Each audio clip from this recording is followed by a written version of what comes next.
Famintos 2 é um filme de terror lançado em 29 de agosto de 2003, é a continuação direta de Olhos Famintos, lá de 2001. Mas eles têm um roteiro um pouco diferente, alguns quesitos, e em outros quesitos nem tanto, porque ele é bastante parecido com o primeiro. E assim, ele também, nesse filme eles também ficam cercados de uma estrada deserta, em um condado bem isolado de tudo, e tudo começa quando um time de futebol, de basquete, aparentemente universitário, ele tá voltando de um jogo, parece que eles até venceram o jogo, mas tem o Scott. O Scott é o principal do filme em grande parte do tempo. E ele tá lá no lugar dele e ele parece que não tá muito contente, porque ele não fez um bom jogo. E o filme deixa claro que o cara já é um pouco individualista logo de cara. Porque mesmo o time dele ganhando, ele não fica tão feliz, porque ele considera que ele mesmo não fez um bom jogo. Mas enfim, um dos pneus do ônibus que eles estavam, ele fura, mas eles até tentam continuar. Mas aí o outro pneu vai lá e fura, fazendo assim eles ficarem parados no meio do nada esperando ajuda. E o que é mais curioso foi o que furou o pneu, uma lâmina muito afiada e bem esquisita. Mas que porcaria é essa, caramba? Au! Eu não sei o que é, mas é muito afiado. O treinador do time e os outros que estavam ali, como os auxiliares e o motorista, começam a perceber que tem alguma coisa de errado nessa história. E eles estavam muito certos. E assim que o sol começa a se pôr, que as coisas começam a acontecer. O Creeper faz as suas primeiras vítimas. E como de praxe, ele fareja o medo de alguns. E assim ele vai escolhendo suas vítimas conforme elas estão com medo dele. Ele meio que fareja o medo e escolhe a vítima dele. Enfim, ao mesmo tempo que isso está acontecendo no ônibus, não muito longe dali, nós temos o Jack e o seu pai, que perderam o Billy, o membro da família deles, que era o irmão do Jack, pela mesma causa, que é o Creeper.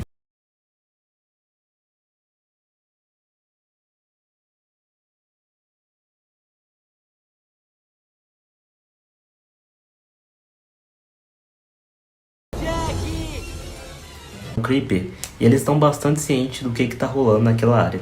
Enfim, quando o filme volta lá pra cena do ônibus, a Mixie, que é uma cheerleader, ela tem um sonho um pouco bizarro, que o Dale, que foi um dos protagonistas lá do primeiro filme, ela sonha com ele, também com o Billy, o menino que foi a primeira vítima do Creeper nesse segundo filme.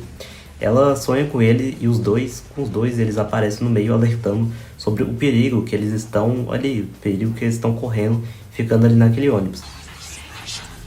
A cada 23 primaveras, durante 23 dias, ele tem que comer.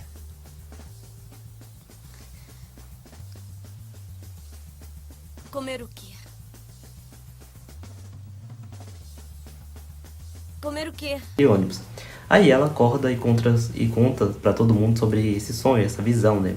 Alguns acreditam nela, outros nem tanto, mas não faz muita diferença, porque aqueles que não acreditavam nela, logo quando o Creeper ataca o ônibus, entra dentro do ônibus, eles passam a acreditar, né? Óbvio, até eu passaria a acreditar. Enfim, o Creeper, depois de escolher suas vítimas, ele acaba indo embora, tipo, do nada. Eles atacam ele, mas ele vai embora. Então surgem duas discussões do ônibus ali, né, na hora. Ficar ou sair do ônibus.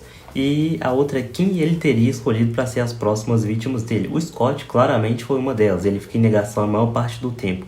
Ele dá a ideia de sair do ônibus, pois ficar ali não faz mais tanto sentido. Em paralelo a isso, o Andy ele consegue contato por rádio pro pai do Billy, que é o garoto que tinha morrido no início, que também é pai do Jack. Enfim, ele explica toda a situação e eles ficam à espera da ajuda do mesmo, já que ele já está ciente de tudo que está acontecendo. E pouco tempo depois eles saem do ônibus, cada um vai para um lado, eles se espalham e cada um acaba em uma direção. O Scott, que até aquele momento era sim o principal do filme, junto com a Mixie, infelizmente ele acaba sendo a vítima do Creeper. Eles tentam puxar ele, salvar ele, mas infelizmente não conseguem. Assim como a maioria também, né? Porque no final do filme quase ninguém sobrevive, né? Enfim, alguns sobreviventes do ônibus, que foram a Minx, o Andy, a Chelsea, o Davis, eles encontram o Jack e seu pai. Ele criou uma arma, uma espécie de arpão muito poderoso para combater o Creeper. E quando ele vai tentar inibir o Creeper, depois de uma longa caça, ele bate no Creeper, o Creeper bate de volta no carro deles. Eles praticamente inibem o Creeper, porém, o filme deixa claro que ele não morreu, porque a cada 23 anos ele acorda para se alimentar durante alguns dias apenas. E ao que tudo indica, ele na verdade estava no seu último dia antes do seu sono profundo de 23 anos.